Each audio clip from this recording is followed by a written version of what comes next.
Getting your mortgage sorted early is the most important part of your closing. I have seen this way too many times where buyers are scrambling at the last minute because they were chasing the lowest rate or they just waited too long. Don't be that person. Start working on your mortgage at least 90 days before closing. Most lenders need at least 4 weeks to finalize everything. And mortgage delays are the number one reason that buyers don't close on time. And again, this can cost you thousands of dollars. A great mortgage broker won't just find you an amazing rate, they're going to make sure that your deal actually gets funded, which is by far more important than anything else. Make sure your broker is licensed in Alberta and knows pre-construction financing inside and out.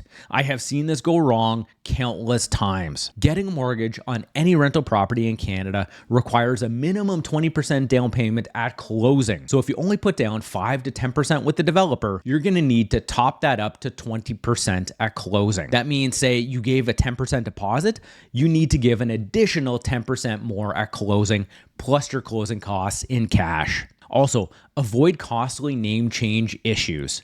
If you need to add or remove someone to title because of mortgage issues, do it as soon as you find out that there's an issue, because mismatched purchase agreements and mortgage approvals can delay closing and cost you big time. The earlier you prep, the smoother your closing is going to be.